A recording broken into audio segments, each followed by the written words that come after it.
Out? Okay, great. Nice to see this play, and those of you on Zoom, also, we're really grateful that you are tuning in. We are going to produce, do you need a mic? No, okay. We're going to be producing a play in 4 acts, 4 scenes tonight, and we will be projecting some images to help you see, to visualize our very minor staging. It's a very simple staging. The play you're about to experience is based on the lives of a real Turkish family who we think may be joining us tonight by Zoom. So we will have a chance to talk with them and hear from them, we hope. It takes place from 2017 to 2019, and it takes place in Turkey, in 3 countries. First in Pakistan, then in Turkey, and then in Toronto, Canada. We are volunteers who are bringing this story before you because we believe that it helps Americans understand the human rights situation in Turkey today. We hope that you will watch it with your heart and give us the benefit of the fact that we are all volunteers. None of us are professional actors by far. We hope you will watch with your heart and with your eyes and imagine the issues that face peace advocates in Turkey, that face refugees all over the world, so many parts of our world. So we're going to start with projecting a few images of Turkey, and while we're doing that, those who are in scene 1 will come on up to the stage and take their places.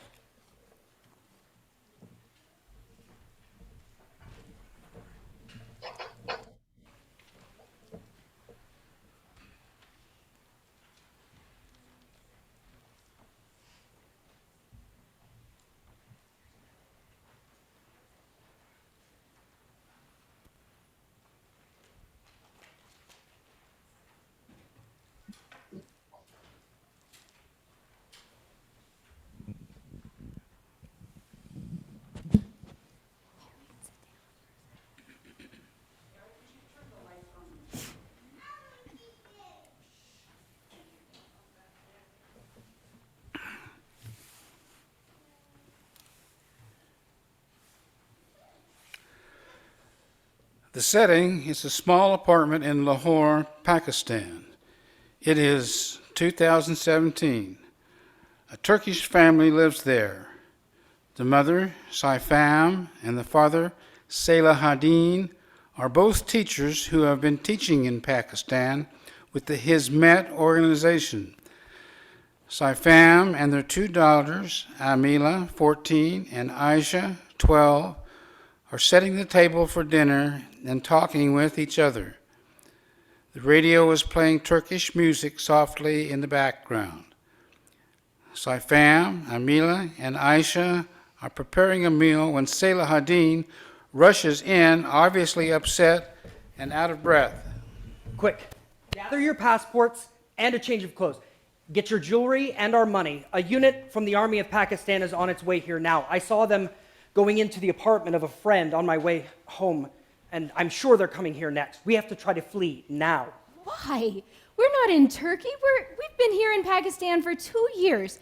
Why would they come for us here? Because we are a part of the Hizmet movement. They've been closing down all the Hizmet schools in the area. President Erdogan has requested that all Turks within the Hizmet movement and doing things here be expelled, and Pakistan is complying with his request. Oh, girls, we must be wise as serpents and fast as gazelles to escape them.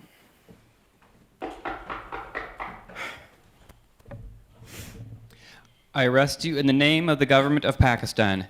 Anything you say from this point on can be held against you. Put your hands behind your back. Sirs, we have done nothing wrong. We are missionaries. We teach math and science to children in this urban neighborhood. There must be some mistake. Sir, please. I am a religious woman. Let me cover. Terrorists are not religious. Terrorists work against the will of Allah. Take them. Where are you taking us? To prison. Please tell us what we have done that you are taking us to prison. We've done nothing wrong. It says here, traitors to the state have operated in a school that teaches propaganda to children of Pakistan. Saifam, in particular, is named here as a terrorist taking advantage of the goodwill of Pakistan to shape children's minds, to question the government's policies. She teaches our youth to believe in international cooperation between Muslims and other religious people across the world. Search this apartment. Search our school. You will find no weapons. We are not terrorists. We work for peace. Take her first. Where? No, let me call somebody to take care of the children. Don't take my parents, it's not fair. The government of Pakistan will take care of them. Don't be afraid, girls. We will be together again. Trust that Allah will care for us. Oh. Ah!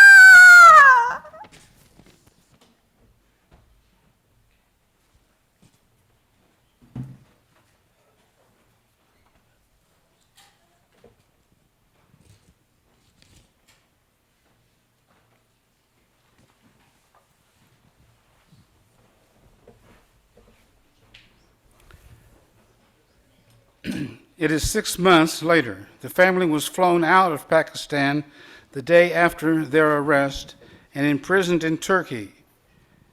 Their daughters are with relatives.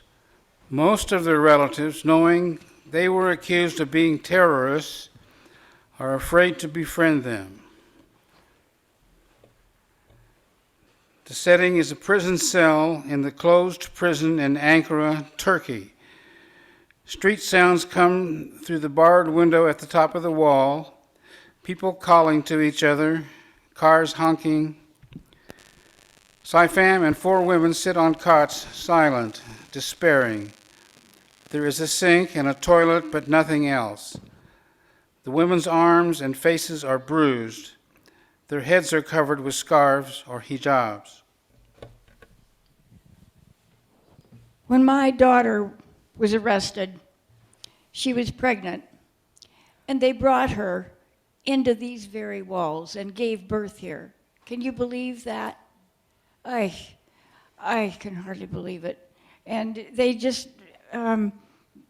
many other women had the same experience. So there's been lots of babies born here. And then they take them away. They took her baby and they gave her to me, and now they put me in prison. I just don't know what to do. Oh, I feel so sad. They gave the baby to another family member, a cousin, but they say we're terrorists. We're not terrorists, but that's what they say. They say she must not be raised by a terrorist, my granddaughter. Well, we wouldn't raise her as a terrorist. We're not terrorists. That's what they said, that she must not be raised by terrorists. So I heard my daughter has been tortured. Oh, they said, and I don't know where she is. Oh my! I just have to cry and sob because it's just so sad. And they took her away, and now I don't know if I'll ever see her again. And my grandbaby, I don't know where she is. I'm so sorry. Why are we here? We are not terrorists. I'm a doctor. They took me from my surgery immediately to prison. I joined the Hizmet movement to serve in Haiti after the last hurricane. Why? I ask you, why does that make us terrorists? Yeah. We have to understand how they think. They believe we're terrorists because Hizmet has made schools and hospitals in Turkey and around the world, and they can't understand why we would leave our comfortable jobs to go serve and work among the poor. They don't know any better. Maybe it's because they're afraid that if the poor learn skills like reading, math, computer, how to make things, then the poor will want to change the government. Mm-hmm. And now they're out to crush the schools, crush the hospitals, and crush us. I am a counselor. I have been a counselor my whole career. I have cared and worked with mentally ill people. But now I wonder if the president and his followers are not more mentally ill than my patients.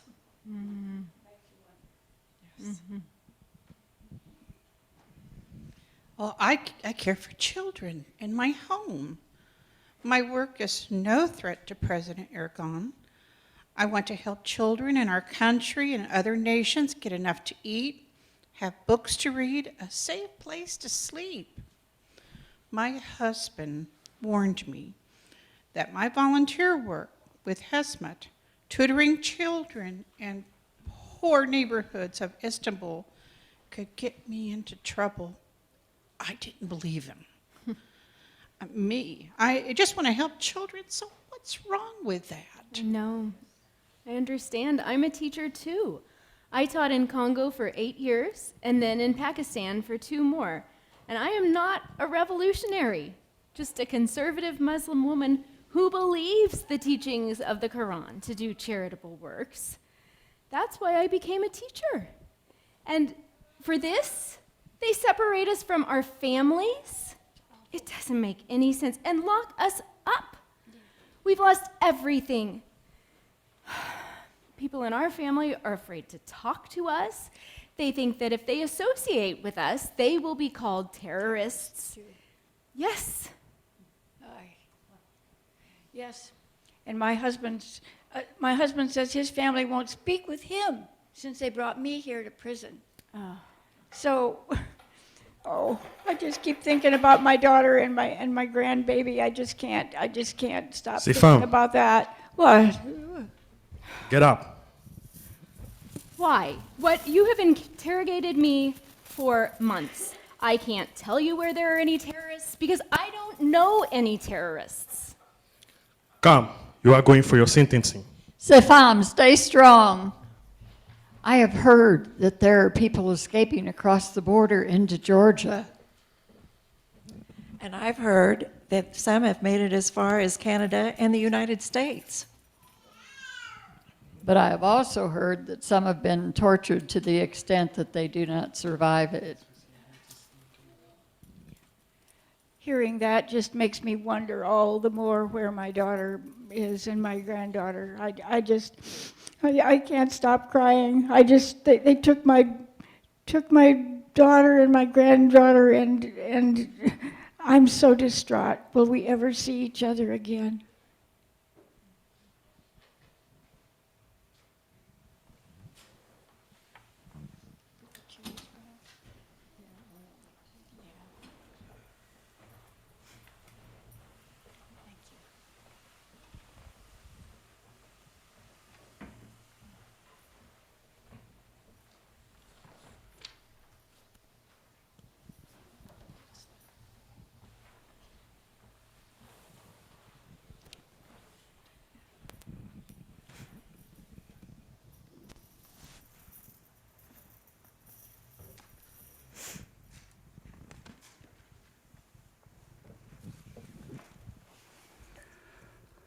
Saifam sits outside the Ankara courtroom waiting to appear before the judge.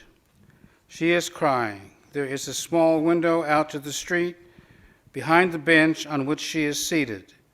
She hears women talking as they walk by and stands, calling out, thinking she recognizes the voices. The voices sound like her daughters.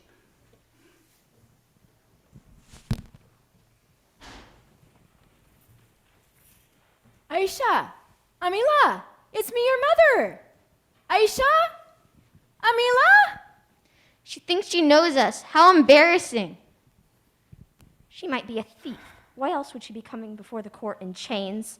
Let's get out of here and go get a fruit shake.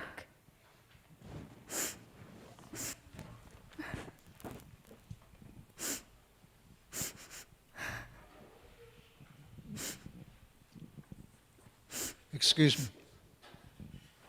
My name is Mustafa. I'm a judge in this court. Mother, is there something wrong? Is there something you need? For 20 years, I've been a teacher. I taught first in Istanbul, and then the Congo and Pakistan. 6 months ago, They brought me here from Pakistan. They arrested me there. And I haven't seen my family since. I don't know if my husband and children are alive. Please help me. I'm a teacher, nothing more. I believe I will see you in my courtroom. Do not despair. I'm sorry, Your Honor. I had to use the toilet, so I chained her to the bench. Please forgive me. Do what you need to do. Again, mother, do not despair.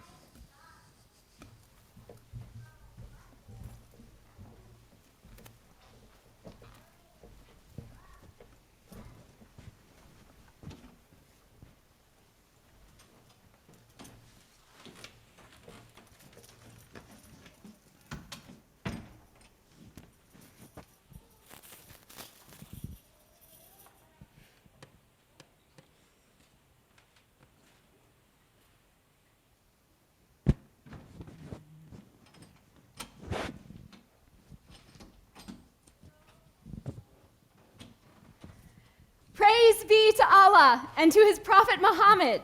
Praise be to Allah and to his Prophet Muhammad. I would not be who I am without my teachers. I cannot call my teachers terrorists.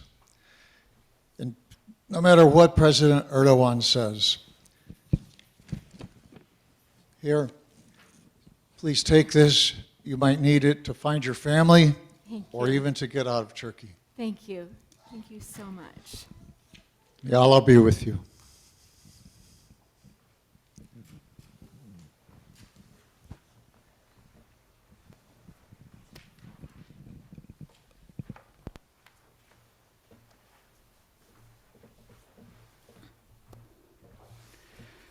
It is 2 years later. In a small apartment in Toronto, Canada, the family, reunited, gathers for a meal.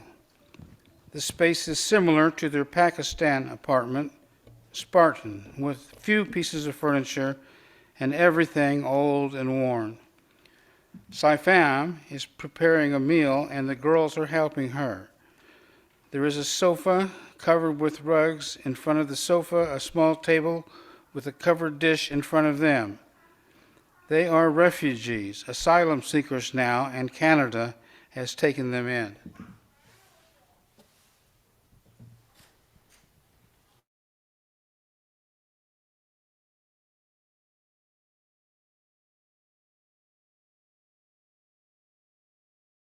They were persuaded that we were terrorists. We should forget them. They're not worth remembering. They're still your family, Amila. Don't speak disrespectfully of them. Some of them took care of you and kept you safe while your mother and I were in prison. And right. yes, some of them wouldn't talk to us, but they still gave us money to help pay for our escape from Turkey.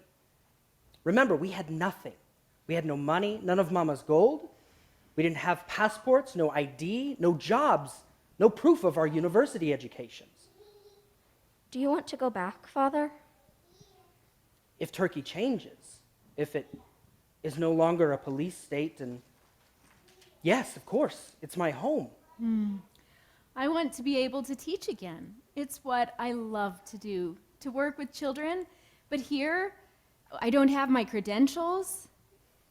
I don't have my qualifications. And it is lonely here. But we are safe. We are together. That is worth the loneliness. I'm sorry we can't provide you the life we used to have. We have to take whatever jobs we can get, and they don't pay very well.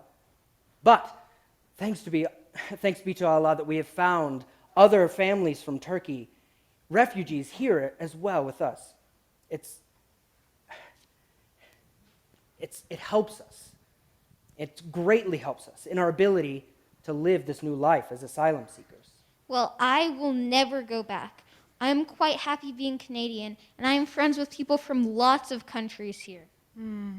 I worry that you won't know the ways of our homeland, the language and the culture. I fear that I will spend my whole life grieving for the land that I love, Turkey, and I fear that you will forget Turkey entirely and become Canadians. But One thing I won't let you forget, that's how to make doner kebab. We'll never forget that, Mama. Will we, Amila? Also, never forget the people who are still imprisoned in Turkey for their charitable work, for their religion, for criticizing the way the government operates. Never forget the babies, hundreds of them born to mothers who are political prisoners. Never forget that we were the lucky ones. We escaped prison. The text I just received was about the young man who was with me in prison. He was so badly tortured. He just died Oh, no. in prison. His body couldn't take the torture. May Allah bless his soul. Why does the government hate us? Because our leader is a well-educated imam who teaches that all religions in the world share the same core teachings of peace and of charity and taking care of the poor and the orphans and the widows. His followers are Muslims like us who have created camps, schools, hospitals all over the world to help do as he teaches. President Erdogan hates us because we use our lives and our resources to help make the world a better place. We criticize the government's treatment of the Kurds, and he labeled us terrorists. He's been president in Turkey longer than anyone else in history, and he's appointed all of the judges, and he brands any opposition parties terrorists. Mm-hmm. We criticize the government, and he made us the enemy. Here's a question for you, daughters. What is the one word that angers and upsets people all over the world? I'm still the teacher. Terrorists? Exactly right. Well, it's time to eat. Bon appetit, my little so-called Turkish terrorists.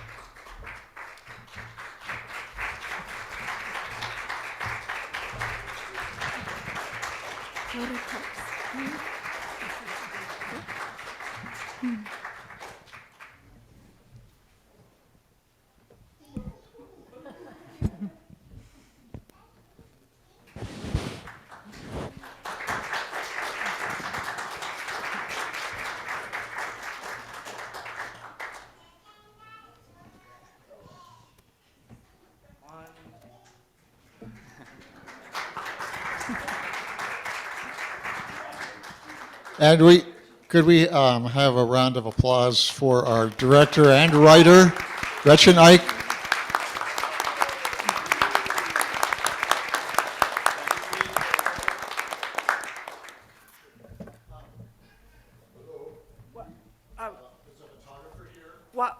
While we are all here, Ayoob is going to take Dr. Essen is going to take a photograph of the cast, so please come on up on the stage. And I want to introduce people while he's doing that. I don't know if you picked up the program as you came in, but there is a program with a list that you can take that has all the names. So our narrator, Eric Friesen, why don't you just step forward a little bit? Eric, wave. Sefam, Katie Mitchell-Koch. Salahadin, Josh Rhodes, Amila, Molly Mitchell-Koch, Aisha, Madeline Kaufman, the first Pakistani soldier, the one who had his arrest warrant so officiously to present to people, is Reed Kaufman. Pete Krause is Pakistani soldier number 2. Peter Koch is up in the balcony. He's Pakistani soldier number 3. And Jim Yunke is Pakistani soldier number 4. And the guard in the Turkish prison is Marcel Kwame.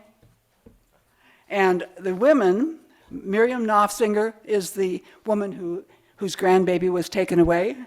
Linda Geppert is the doctor, woman prisoner number 2. Janelle Davies, the counselor. And Kathy McAlpin, the child care worker.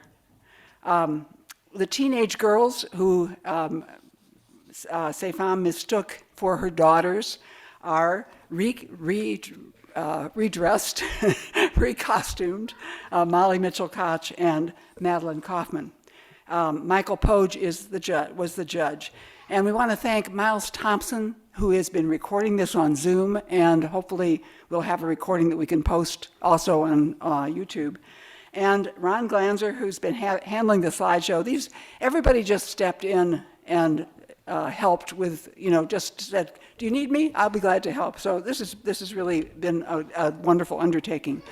We are going to now have our cast sit down in the first couple rows, and we have a number of guests in the audience from Turkey. So I would invite any of you to participate in what comes next, but we've asked Ayoob and Merve to come up and respond to questions, because we're assuming that if you're present or if you're on Zoom present, you may have things that you don't understand, or you want to ask questions about what you've learned here tonight. So thank you. Just you? It'll just be Ayoob, sorry. And I do want to also say to you that we had a huge surprise this evening. Ayoob and Merve and a number of people from the Turkish community hand-baked baklava as a present to you for coming tonight. So as you leave, don't forget, you're going to go out this way and pick up your baklava, and there are also T-shirts like Ayoob has, Silenced Women, Silenced Turkey, that are also available, that they're making available for you. Okay? Ayoob. Hello, everybody. Thank you so much for having us here. My name is Ayoob Esen. We live in Kansas City. I've been in the US for 15 years. And so it really means a lot that you perform this here. I think this is the first, actually, ever Gretchen play theater about human rights violations in Turkey. And the story of Kaçmaz family has touched our hearts for a long time. That we also heard about their story on the news and got to meet them just on the phone, not in person. So we had the virtual one a few weeks ago. It's on YouTube, and this is the first in-person one. So it's really exciting. So I hope I can answer your questions if you have any or comments that you want to share. Yeah. Good question. So. Would you repeat the question so it's on Zoom? Oh yeah. What is hizmet? What does hizmet mean? Hizmet is the Turkish word that literally translates as service. In academic language, it is called Gülen movement, and Gülen refers to the last name of Fethullah Gülen, who is the opinion leader of this movement of peace dialogue that has schools, charity organizations, and dialogue institutes throughout the world, active in more than 167 countries. And people who are part of Hizmet dedicate their life to serve for others. Even one of the teachings of Fethullah Gülen is live for others, or so that may others live. He has a book with this title, So That May Others Live. And Kaçmaz family is one of the great examples of Gülen movement people, actually. They dedicated their life for peace and education of anyone. Started this organization, this whole movement started in Turkey at a time, actually, when we had a sort of civil war, not like here, but similar, I would say, between people of opposite polarized opinions, especially communist Turks, nationalist Turks. Fethullah Gülen emerged as a peacemaker. He's an imam, he's a preacher, but he is also an educator. He has published a lot of books, more than 100 books, delivered sermons in Turkey, started in Turkey, to give, in a way, peace talks. It's not just a religious sermon, but he was the peacemaker and peace builder in Turkey. But especially in 1990s, the organization spread it out to different parts of the world, starting in Central Asian countries, I guess one of the reasons probably culturally we are pretty similar, but then it spread out all around the world to 167 countries. So I would say in short, but it's not short, so I don't know. In a big nutshell, yeah. Thank you. Yes, please. How does President Erdogan hold power? Is he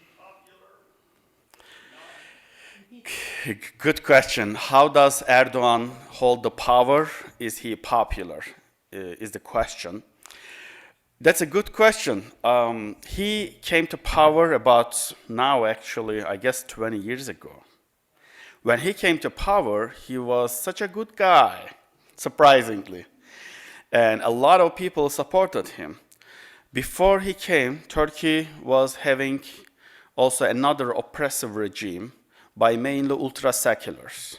What that meant, if you cannot go to, you see some women here who have a headscarf, but including actually my wife, she couldn't go to a college in Turkey because of her headscarf. She went to medical school in Bulgaria. Girls with headscarves were not allowed to go to college in Turkey back then. So people were tired of this ultra-secular regime, oppressive ultra-secular regime. So they were looking for a hero, and Erdogan came up, and he was such a, we don't know if he imitated, if he pretended, or if he was, a really good guy back then. He came as and he was embracing all different cultures and different opinions when he came to power. So a lot of people, including me and many of my friends supported him. But he wasn't like this 20 years ago. But the saying goes, absolute power corrupts. Maybe that came true.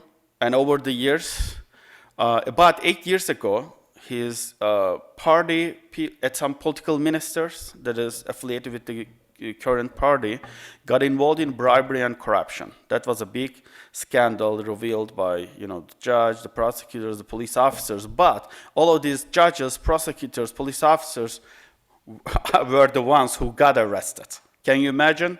You are stealing something, but the guys who caught you end up in prison. Then attempted coup took place in Turkey about 6 years ago, July 15th of 2016. And Erdogan found, I guess that was a time Erdogan was losing his popularity. But he, according to many people, it has been a staged coup or fake coup. Just needed to find a scapegoat. And he scapegoated this organization, Hizmet. Gülen movement, and arrested a lot of highly educated individuals. That includes attorneys, doctors, judges, generals in the army, professors.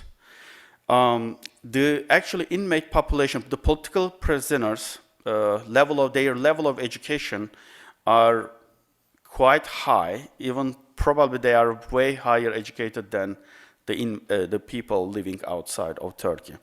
So Erdogan still has about, he's not too popular, but still there are people who are supporting him because of a few reasons, I would say. One is he controls all the media. So there are still a lot of people thinking that things are going well in Turkey. They don't have access to true news. They time to time ban Twitter or other social media. So people don't really have a fair access amount to social media or the news, I would say. And people who are over 60 or 65 get monthly stipends, financial support from the government, no matter, just because they are over 60. So this a group of people also support him. They don't really follow the news. They don't know what's going on in their own country. And that's how he also gets popularity. But also, I guess a lot of people get jobs through Erdogan's party. Nepotism, I would say. That's another reason he still has some kind of popularity, although it's going down. Yeah, thank you. Are there still people in prison? Unfortunately, yes.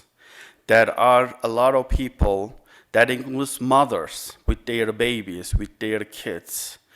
There are dads, there are fathers, there are students, just like 18-year-old students who were going to army school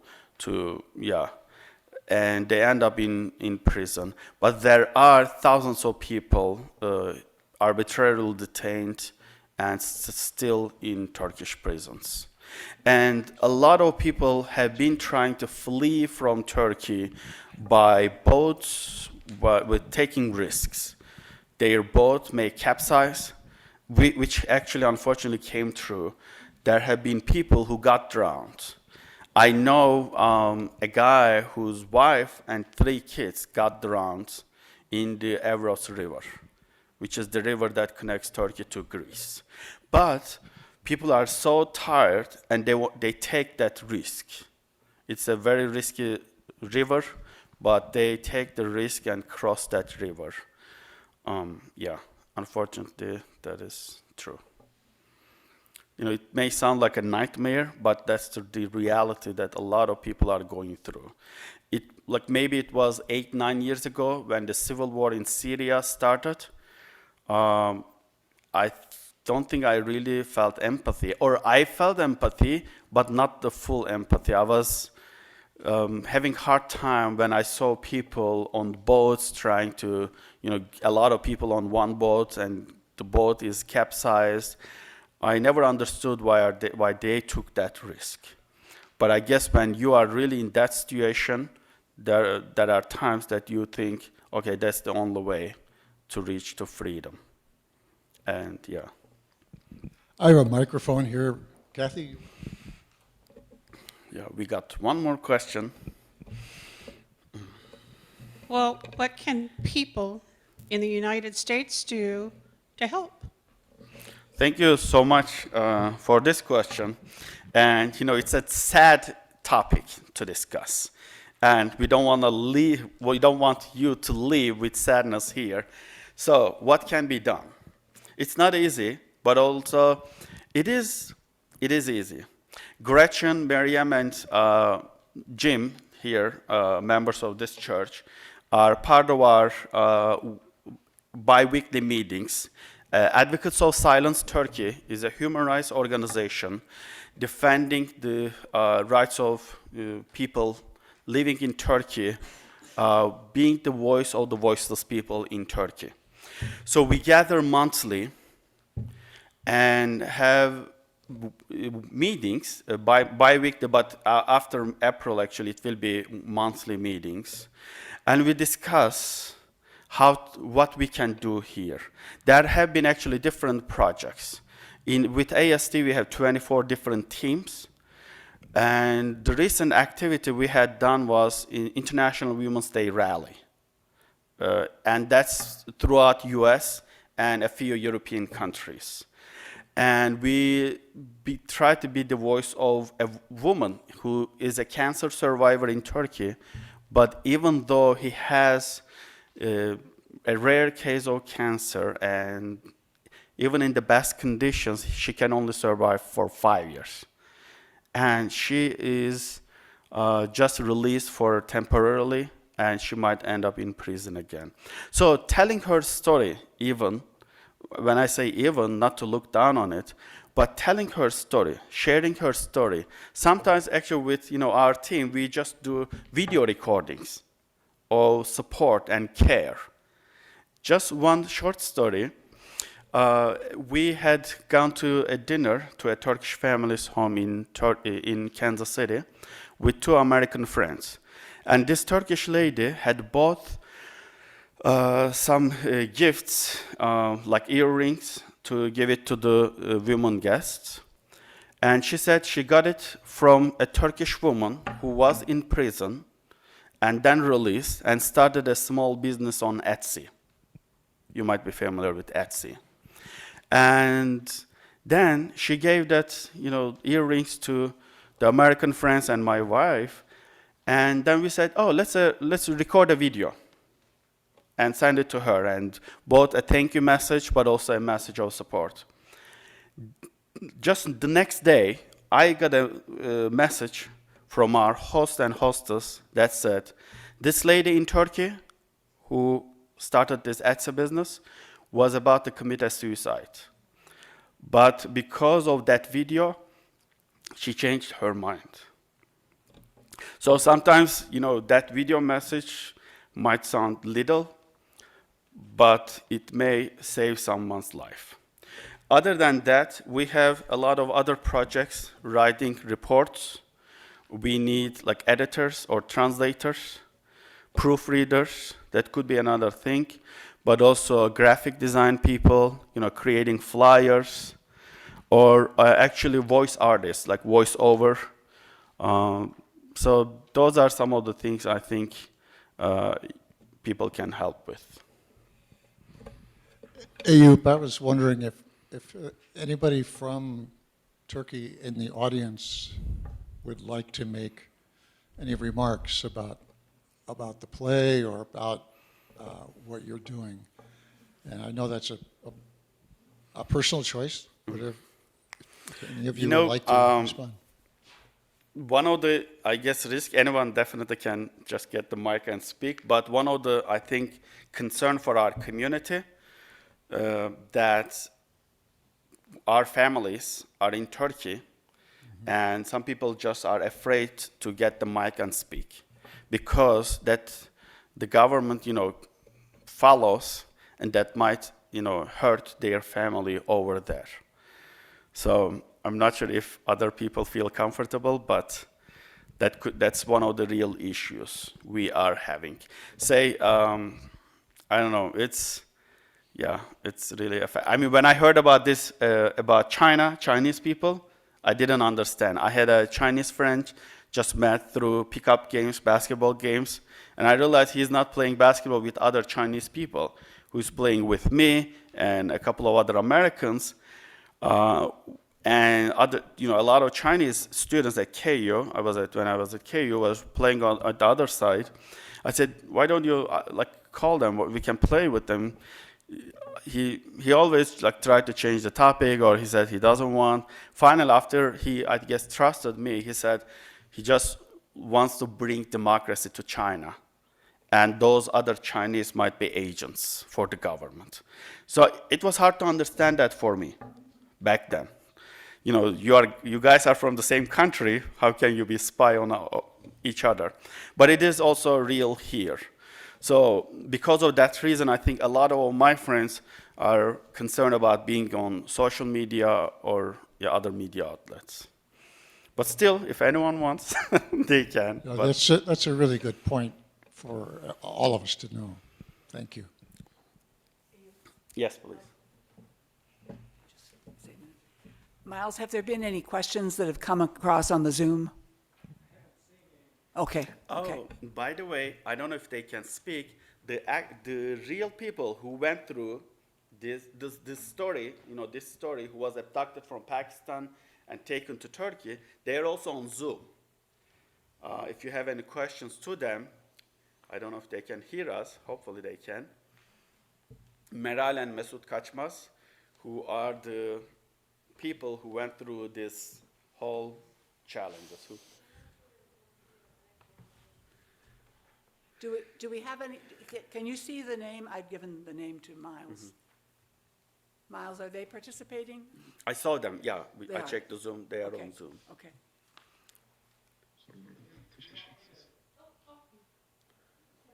There they are. Oh, yes. Hey, there they Can you hear us? Can you hear us? Wave, please, if you can hear us. Yes, yes. Okay.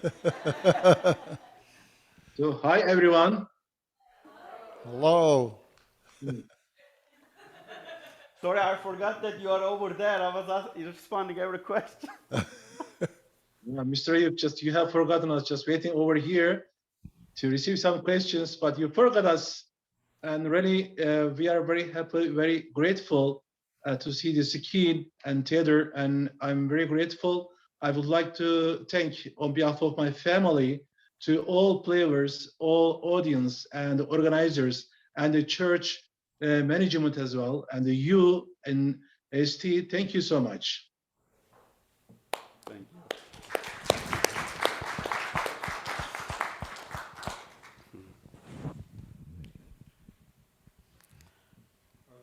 Are there other questions here? Or responses? Or Maralello, you want to share your feelings, your opinions, or? No, no. Sure. You go. Last time, Yeah. last time when I have seen the play, I told that it was a burden which I was carrying myself, and I feel that there are more people who are carrying with me this burden.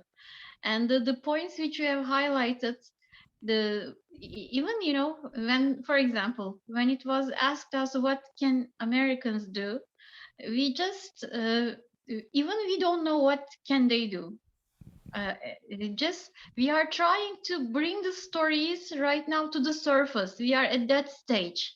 So right now what can be done is to bring all of those stories to the surface, and we don't know what can be done, or we don't know who can do what, but right now the most important thing is not to make these stories forgotten, because people suffer, and if these stories are forgotten, it will be for nothing. They will be suffering for nothing. So to be able to bring something out, or to be able to get our rights back, first of all these stories should be known, and then later on we will see what can be done. We will go to the courts, we will go to the international courts, we will try to get our rights back. But right now we are just trying to make these stories be heard by the people of the world. Thank you very much. Thank you know, the point is this. I mean, this play is the effort of a lot of people.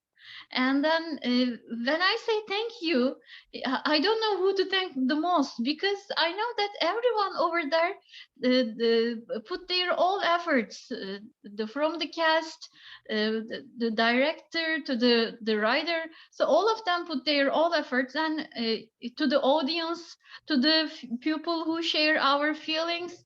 And I would really a huge thanks in my heart, and I don't know how to give it to you, but I'm really thankful to all of you. Thank you very much once more time.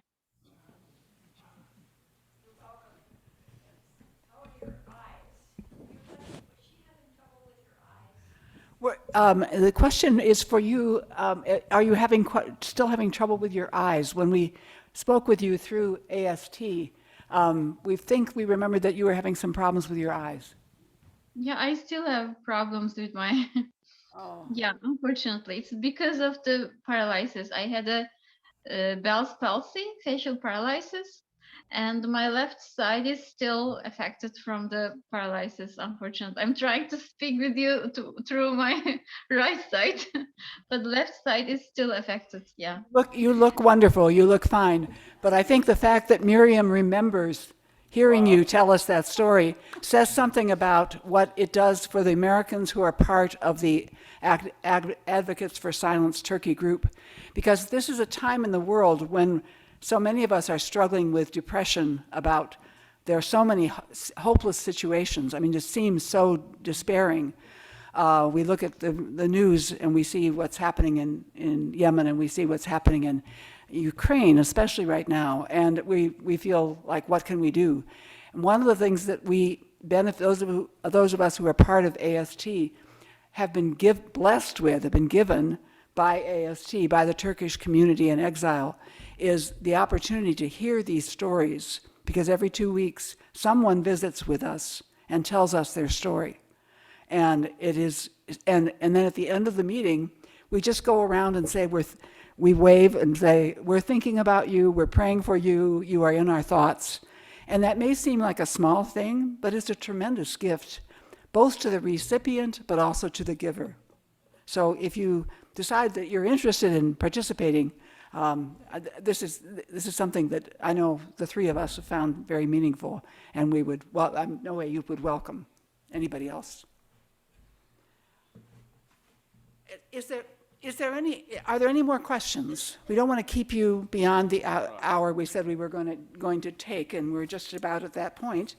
No, we actually have 10 more minutes, but, but I mean, where can you go and see a play and have a wonderful discussion and meet the people whose story is told on Zoom and have it all be done in 50 minutes? It's pretty amazing. And go home with baklava, handmade baklava. I mean, incredible. Are there any other questions or any comments? Maybe anybody in the cast that would like to say anything about what you've learned from this process of doing this play? Maybe, I mean, no, you don't, nobody has to speak. It's just, yeah. While waiting, I can add a couple of things. As I said, I wasn't understanding why people have to get on boats and escape from their country. After what we have gone through, I think I now have more empathy for not just people from Turkey, but also people from other countries. Two of the recent examples is the Jewish synagogue in Dallas. A few people were, taken as hostage. And we decided to take some cards or, support to Jewish people in Kansas City. But also one of our friends does a unique art called book folding art that said salam and shalom, in Hebrew. And that really meant a lot to them. That really touched their hearts. But also the recent war, Ukraine and Russia, I guess after having this experience, we cannot maybe, stop that war, but at least we can show that we are with those people who are suffering. So we just try to encourage local people and get cards of support again written by both adults and also kids. And there were more than 100 cards by church people, by Muslim community, by kids, by adults and whatnot. And we just Googled to see if there's any Ukrainian cultural center in Kansas City. And we found one, Ukrainian Club of Kansas City, through Facebook. And just messaged them, and they were very appreciative and just went to their home and gave out those cards. She was so happy. She said she has normally a dinner plan with her husband, but she can just delay it and make tea for us. And this is she was keep asking who are you guys? Who are you? It's, that card, a small gift or a book folding art that said Ukraine really meant a lot to her. But I'm not sure if I would really felt that empathy without going through this experience in my country. So even those cards, even a video message really means a lot to people. It's not only money or, hey, I can stop the war feeling, but to show we are with them. Yeah, thank you. Thank you. Tomorrow is Sunday, so this could be Sunday service, Sunday sermon for you. Is the pastor here? Do you accept that? You could just stay there. Just kidding. Please come tomorrow. I thought maybe somebody on Zoom was trying to ask a question. I'm not sure. No? Yes. Talk. Hello, can anyone hear us? Maybe not. Hello. It's me. Okay, George. Okay, I think you can talk, Kenny. Yes, are we on here? George. Yes. Hello, Mike. First of all, let me just say that we really loved this drama. It was very powerful and really moved us. I do have just a quick question. We're very curious about Erdogan's stance with Ukraine. It strikes us that he's at best neutral, but not very supportive, and we kind of wonder why. George, you want to introduce yourselves? Oh, yes, George Huff, Sally Wilkinson. We are in Ocean Springs, Mississippi. We are friends of Mike and Gretchen for many years. So, but that's our question, if there's any response to that. You know, I'm not sure if I have a good answer because it's Turkish politics lacks character. So we don't really know if he is on the Russian side or Ukraine side, because it may change every day. So it wouldn't surprise if he supports Ukraine one day and Russia tomorrow. So it is clear as mud. Yeah. Okay, thank you very much. Nice to see you, George. Nice to see you too, Mark. Yeah.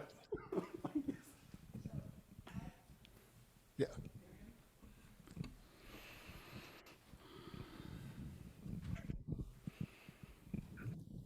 I'd just like to say from the viewpoint of a cast person, I wasn't real excited about doing this. I don't consider myself much of an actor, but it makes me much more aware and grateful for what we have here.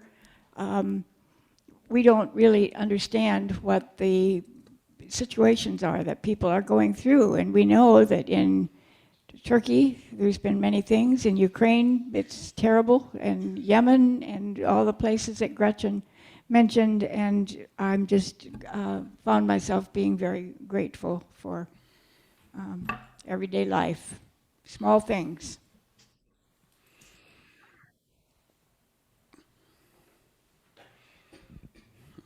In Bosnia, that's malo po malo, which is like step by step or moment by moment. Are there questions or responses? I'd like to thank my wife. I don't know how you fit all this in, but I guess that's why I don't see you every day.